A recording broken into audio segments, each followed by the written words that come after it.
ఓం శ్రీ సాయినాథాయ నమః. శ్రీ సాయి సచరిత్రము 5వ అధ్యాయం. పెండ్లి వారితో కలిసి బాబా షిరిడీకి వచ్చుట, ఫకీర్కు సాయి నామం ఎట్లు వచ్చెను, ఇతర యోగులతో సహవాసము, బాబా దుస్తులు, వారి నిత్య కృత్యములు, వేప చెట్టు కింద ఉన్న పాదుకల వృత్తాంతము, ఈ కథ యొక్క పూర్తి వివరములు, మొహిద్దీన్ తంబోలితో కుస్తీ, జీవితంలో మార్పు, నీళ్లను నూనెగా మార్చుట, జవహర్ అలీ అను కపట గురు.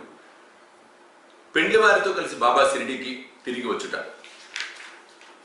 ఔరంగాబాద్ జిల్లాలో దూప్ అను గ్రామం కలదు. అతని ధనికుడకు మహమ్మదీయుడు ఉండెను. అతని పేరు చాంద్ బాటిల్. ఔరంగాబాద్ పోచుండగా అతని గుర్రము తప్పిపోయాను. 2 మాసములు వెతికినను దాని అంతు దొరకకుండెను. అతడు నిరాశ చెంది భుజముపై జీను వేసుకొని ఔరంగాబాద్ నుండి దూప్ గ్రామమునకు పోచుండెను. సుమారు 9 మైళ్ళు నడిచిన పిమ్మట ఒక మామిడి చెట్టు వద్దకు వచ్చాను. దాని నీడలో ఒక వింత పురుషుడు కూర్చొని ఉండెను. అతడు తలపై టోపీ, పొడుగైన చొక్కా ధరించి ఉండెను. చంకలో సటకా పెట్టుకొని చిలుము త్రాగుటకు ప్రయత్నించుచుండెను. దారి వెంట పోవు చాందుపాటిని చూసి అతను అతనిని పిలిచి చిలుము త్రాగి కొంత తడవు విశ్రాంతి కొనుమనెను. జీను గురించి ప్రశ్నించాను. అది తాను పోగొట్టుకుని నా గుర్రముదని చాందుపాటిని చెప్పాను. ఆ దగ్గరలో ఉన్న కాలువ పక్కన వెతుకుమని ఫకీర్ చెప్పాను. అతనికి పోయి గడ్డి మేయించిన గుర్రమును చూసి ఆశ్చర్యపడాను. ఈ ఫకీర్ సాధారణ మనుజుడు కాదని, గొప్ప ఔలియా అయి ఉండవచ్చని అనుకున్నాను. గుర్రమును తీసుకొని ఫకీర్ వద్దకు వచ్చాను. చిలుము తయారుగా ఉండెను. కానీ చిలుమును వెలిగించుటకు నిప్పు, గుడ్డను తడుపుటకు నీరు కావలసి ఉండెను. ఫకీర్ సటకాను భూమిలోకి గురించి నిప్పు వచ్చాను. మరలా అక్కడే సటకాతో నేలపై మోదగా నీరు వచ్చాను. ఫకీరు చప్పి అంటే గుడ్డ ముక్కను ఆ నీటితో తడిపి నిప్పుతో చిలుమును వెలిగించాను. అట్లా సిద్ధమైన చిలుమును ఆ ఫకీర్ తాను పీల్చి తర్వాత చాందు పాటిల్కి అందించారు. ఇదంతా చూచి చాందు పాటిల్ చకితుడైన ఫకీర్ తన గృహమును అతిథిగా రమ్మని చాందు పాటిల్ వేడెను. ఆ మరుసటి దినమే ఫకీర్ పాటిల్ ఇంటికి పోయి అచ్చట కొంతకాలం ఉండెను. ఆ పాటిల్ గ్రామంలో మునసబు. అతని భార్య తమ్ముని కొడుకు పెండ్లి సమీపించారు. పెళ్లి కూతురిది షిరిడి గ్రామం. అందుచే కావలసిన సన్నాహములన్నీ చేసుకుని పాటిల్ షిరిడి ప్రయాణం అయ్యాను. పెండ్లి వారితో కలిసి ఫకీర్ కూడా బయలుదేరాను. ఎట్టి చిక్కులు లేక వివాహం జరిగిపోయాను. పెండ్లి వారు దూప్ గ్రామం తిరిగి వెళ్ళింది. కానీ ఫకీర్ మాత్రము షిరిడిలో ఆగి అచ్చటనే స్థిరముగా ఉండేది. ఫకీర్కు సాయినామం ఎట్లు వచ్చాను. పెండ్లి వారు షిరిడి చేరగానే ఖండోబా మందిరమున సమీపమున ఉన్న భక్త మనసాపతి పొలములో ఉన్న మర్రి చెట్టు కింద బస చేసిరి. ఖండోబా మందిరమునకు తగిలి ఉన్న ఖాళీ జాగాలో బండ్లు విడిచిరి. బండ్లలో ఉన్న వారి తర్వాత ఒకరు దిగిరి. ఫకీర్ కూడా దిగాను. బండి దిగుచున్న యువ ఫకీర్ను చూచి భక్త మహల్సాపతి ఆవో సాయి, రండి సాయి అని స్వాగతించరు. తక్కిన వారు కూడా ఆయనను సాయి అని పిలువని ఆరంభించింది. అది మొదలుగా వారు సాయిబాబాగా ప్రఖ్యాతులైరి. ఇతర యోగులతో సహవాసము. సాయిబాబా షిరిడిలో ఒక మసీదులో నివాసం ఏర్పరచుకున్నది. బాబా షిరిడి రాక పూర్వమే దేవిదాస్ అని యోగి షిరిడిలో ఎన్నో సంవత్సరముల నుండి నివసించుచుండెను. బాబా అతనితో సాంగత్యమునకు ఇష్టపడెను. అతనితో కలిసి కొంతకాలము మారుతి మందిరంలోను చావడిలోనూ ఉండెను. కొంతకాలము ఒంటరిగా ఉండెను. అంతలో జానకీదాస్ గోసాబి అని ఇంకొక యోగి అతనికి వచ్చెను. బాబా అప్పుడప్పుడు ఆ యోగితో మాట్లాడుచుండేవారు. లేదా బాబా ఉండి చోటుకు జానకీదాస్ పోవచుండెను. అటులనే పూనా తాంబే నుండి ఒక వైశ్య యోగి షిరిడి వచ్చుచుండేవాడు. ఆయన గృహస్థుడు, పేరు గంగాగీర్. ఒకనాడు బాబా స్వయంగా కుండలతో నీళ్లు తెచ్చి పూల చెట్లకు పోయిచుండడు చూసి అతడు షిరిడి గ్రామస్తులతో ఇట్టనను, ఈ మని ఇచ్చట ఉండుడిచే షిరిడి పుణ్యక్షేత్రమైనది. ఈనాడు కుండలతో నీళ్లు మోయిచున్నాడు. కానీ ఇతను సామాన్య మానవుడు కాడు. ఈ నేల నిజముగా పుణ్యం చేసుకున్నది కనుకనే సాయిబాబాను ఈ మనిని రాబట్టుకొనగలిగాను. ఏవలా గ్రామంలో ఉన్న మఠములో ఆనందనాథులను యోగి పుంగవుడు ఉండెను. అతడు అక్కల్కోట్కర్ మహారాజ్ గారి శిష్యుడు. అతను ఒకనాడు షిరిడి గ్రామ నివాసులతో బాబాను చూడవచ్చాను. అతడు సాయిబాబాను చూసి ఇట్లనెను, ఈయన ఒక అమూల్యమైన రత్నం. సామాన్య మానవుల వలె కనిపించుచున్నప్పటికీ ఈయన మామూలు రాయి వంటి వాడు కాడు. ఈయన ఒక అమూల్య వజ్రం. ముందు ఈ సంగతి మీకు తెలియగలదు. ఇట్లనుచు ఆనందనాథుడు తిరిగి యావలా వెళ్ళాను. ఇది సాయిబాబా యవనమున జరిగిన సంగతి. బాబా దుస్తులు వారి నిత్యకృత్యములు. యవనమునందు బాబా తల వెంట్రుకలు కత్తిరించుకొనక జుట్టు పెంచుచుండెను. పహిల్మాన్ వలె దుస్తులు వేసుకున్నాడు వారు. షిరిడీకి 3 మైళ్ళ దూరంలో ఉన్న రహదాకు పోయినప్పుడు ఒకసారి బంతి, గన్నేరు, నిత్యమల్లె మొక్కలు తీసుకుని వచ్చి నేలను చదును చేసి వాటిని నాటి నీళ్లు పోయి చుండిరి. అనుదినము వామంతాత్యాను కుమ్మరి బాబాకు కాల్చని 2 పచ్చికుండలు ఇచ్చేచుండేవాడు. బాబా స్వయముగా బావి నుండి నీళ్లు చేది ఆ నీటిని ఆ పచ్చికుండలతో తోడి భుజంపై మోసుకొని తెచ్చి మొక్కలకు పోసేవారు. సాయంకాలం ఆ కుండలను వేప చెట్టు కింద మొదట బోర్లించి చుండిరి. కాల్చని వగడుచే అవి వెంటనే విరిగి ముక్కలుగా అవుచుండెను. ఇట్లు 3 సంవత్సరములు గడిచెను. సాయిబాబా కృషి వలన అచ్చట పూల తోటలు ఇచ్చారు. ఆ స్థలంలోనే ఇప్పుడు బాబా సమాధి ఉన్నది. దానిని సమాధి మందిరం అందరూ దాన్ని దర్శించుట కొరకే అనేక మంది భక్తులు విశేషంగా పోచున్నారు. వేప చెట్టు కింద ఉన్న పాదుకల వృత్తాంతం. అక్కల్కోట్కర్ మహారాజ్ గారి భక్తుడు బాయి కృష్ణాజీ అలీబాకర్. ఇతడు అక్కల్కోట్కర్ మహారాజ్ గారి చిత్రపటమును పూజించేవాడు. అతడు ఒకప్పుడు షోలాపూర్ జిల్లాలోని అక్కల్కోట గ్రామంకు పోయి మహారాజ్ గారి పాదుకలు దర్శించి పూజించవలనని అనుకున్నాను. అతడచ్చటికి పోక మునుపే స్వప్నంలో ఆ మహారాజ్ దర్శనమిచ్చి ఇట్లనెను, ప్రస్తుతం షిరిడి నా నివాస స్థలం, అచ్చటికి పోయి నీ పూజను పనరింపు.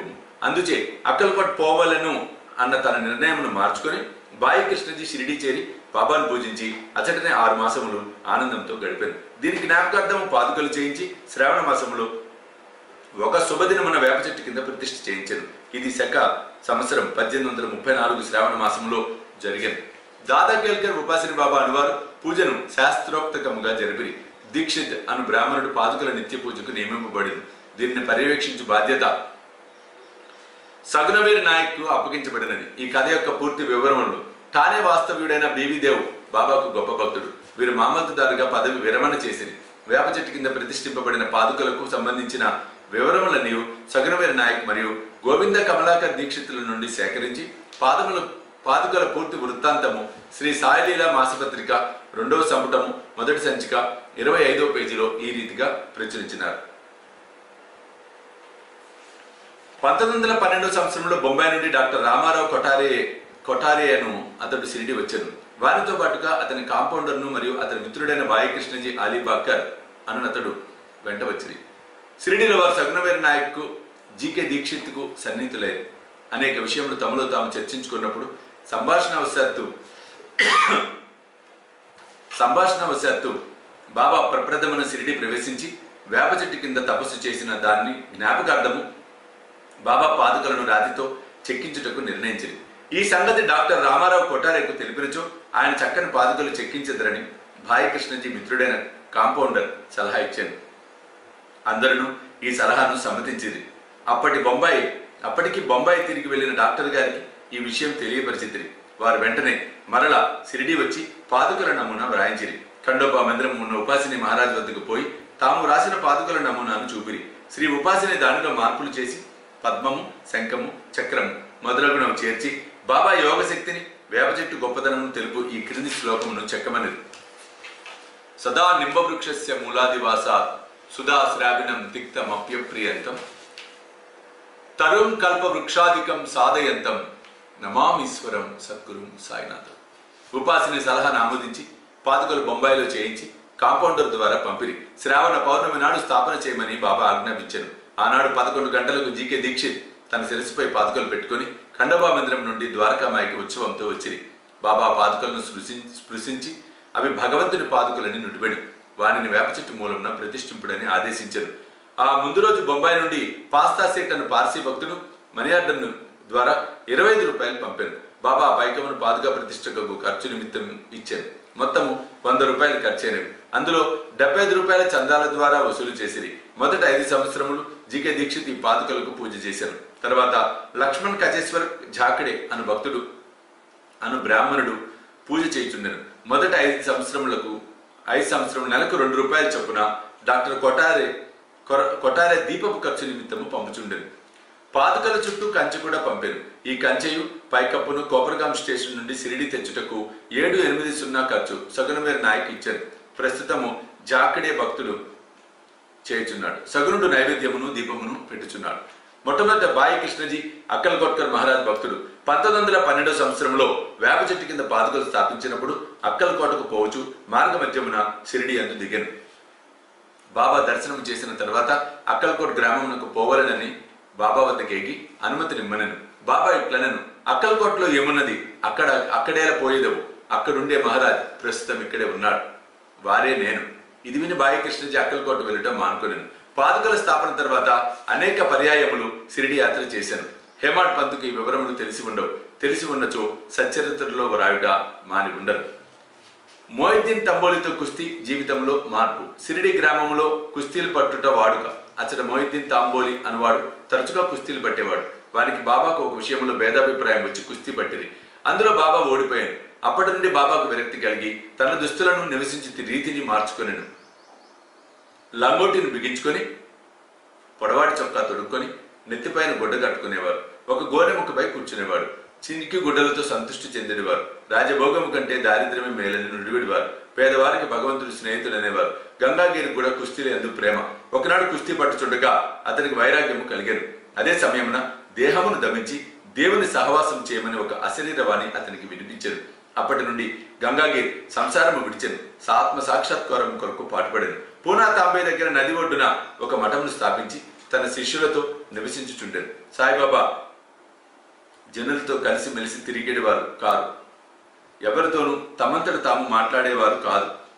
ఎవరైనా ఏదైనా అడిగిన దానికి మాత్రం జవాబిచ్చేవారు. దినములు ఎక్కువ భాగం వేప చెట్టు నీడనేందు, అప్పుడప్పుడు ఊరవతలున్న కాలువ ఒడ్డున గల తుమ్మ చెట్టు నీడన కూర్చునేవారు.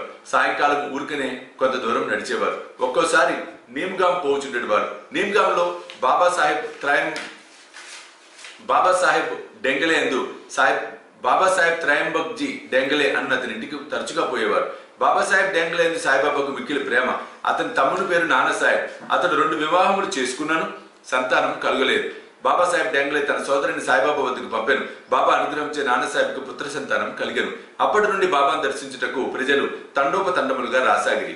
వారి కీర్తి అంతటను వెల్లడి అయ్యాను. అహ్మద్ నగర్ వరకు వ్యాపించాను. అక్కడి నుండి నానాసాహెబ్ చందోర్కర్, కేశవ చిదంబరం మొదలుగా గల అనేక మంది భక్తులు షిరిడీకి వచ్చుట ప్రారంభించింది. దినమంతయు బాబాను భక్తులు చుట్టుముట్టి ఉండేవారు. రాత్రి ఎందు బాబా పాడుబడిన పాత మసీదు ఎందు శయనించేవాడు. పొగ పీల్చుకొను, చిలిం గొట్టము, కొంత పొగాకు, ఒక రేకు డబ్బా, కఫ్ని, తలగుడ్డ ఎల్లప్పుడూ దగ్గర నుంచుకున్నటకు సటక మాత్రమే అప్పట్లో ఆయనకున్న సామాన్. తలపై ఒక గుడ్డను చుట్టి దాని అంచులను జడవలే మెలిబెట్టి ముడివేసి ఎడమ చెవిపై నుంచి వెనుకకు వేలాడునట్లు వేసుకునేవారు. తమ దుస్తులను వారముల తరబడి ఉతకకుండా ఉంచువారు. చెప్పులు తొడిగేవారు కారు. దినమంతా గోనగుడ్డుపై కూర్చునేవారు. లంబోటి కట్టుకునేవారు. చలి కాచుకున్నట్టుకు దునికెదురుగా కొయ్య చేపట్టుపై తమ ఎడమ చేతిని ఆంచి దక్షిణముఖంగా కూర్చునేవారు. ఆ దునిలో అహంకారమును, కోరికలను, ఆలోచనలు ఆవుతి చేసి అల్లా యజమానిని పలికేవారు. మసీదులో 2 గదుల స్థలము మాత్రం ఉండేను. భక్తులందరూ అచటనే బాబాను దర్శించుచుండిరి. 1912 తదుపరి మసీదు కొన్ని మార్పులు చేయబడినవి. పాత మసీదును మరమ్మతు చేసి నేలపై నక్షీరాలు తాపన చేసిరి. బాబా ఈ మసీదు రాక పూర్వము తకియాలో చాలా కాలం నివసించిరి.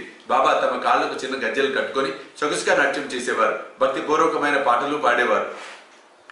నీళ్లను నూనెగా మార్చుట. సాయిబాబాకు దీపములను చాలా ఇష్టము. ఊరిలో నూనెను విక్రయించు షావుకారులను నూనె అడిగి తెచ్చి మసీదునందు రాత్రంతా దీపములు వెలిగించేవారు. కొన్నాళ్ళు ఇట్లు జరిగాను. ఒకనాడు నూనె ఇచ్చి దుకాణదారులందరూ కూడబలుకొని బాబాకు నూనె ఇవ్వకూడదని నిశ్చయించుకున్నది.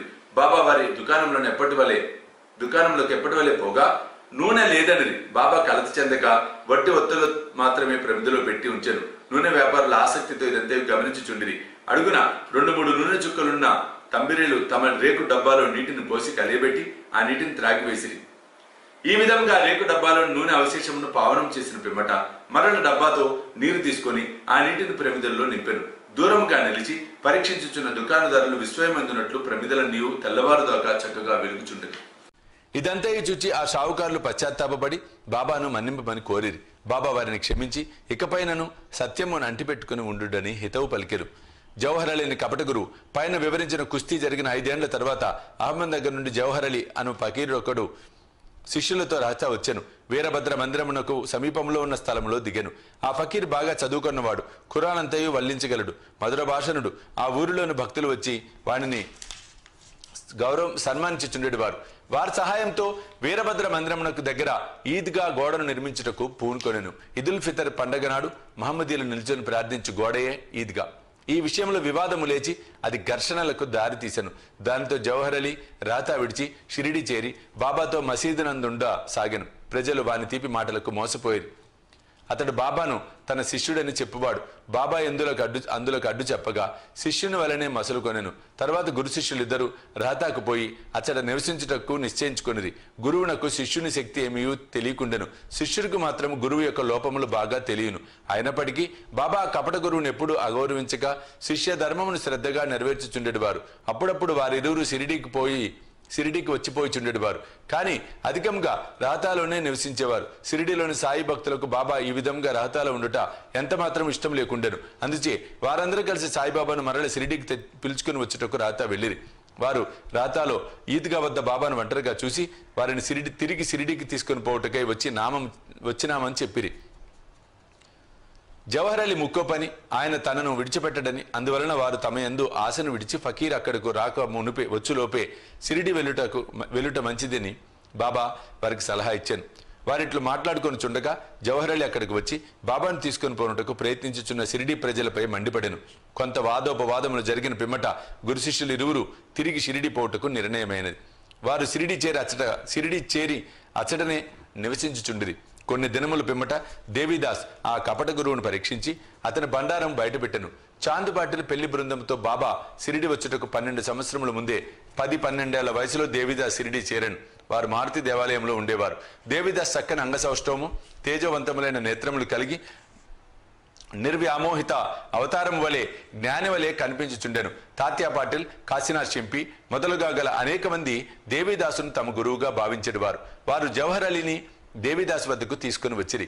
వారి మధ్య జరిగిన వాదములో జవహర్ అలీ చిత్తుగా ఓడిపోయి షిరిడి నుండి పలాయనం చిత్తగించెను. ఆ తర్వాత అతడు వైజాపూర్లో నుండి చాలా ఏండ్ల తర్వాత షిరిడి వచ్చి బాబా పాదములపై పడెను. తాను గురువు, సాయిబాబా శిష్యుడన్న భ్రమ వాని మనసు నుండి తొలగి తన ప్రవర్తనకు పశ్చాత్తాప పడెను. సాయిబాబా వాణిని యథారీతిగా గౌరవంగానే చూశాను. ఈ విధముగా శిష్యుడు గురువునెట్లు గౌరవింపవలను, ఎట్లు అహంకార మమకారములను విడిచి శుశ్రూష చేసి తుదకు ఆత్మసాక్షాత్కారము పొందవలను బాబా ఆచరణాత్మకంగా నిరూపించెను. ఈ కథ భక్త మహల్సాపతి చెప్పిన వివరముల ఆధారముగా రాయబడినది. ఆ 5వ అధ్యాయము సంపూర్ణము. సర్వం శ్రీ సాయినాథ్ అర్పణమస్తు. శుభం భవతు.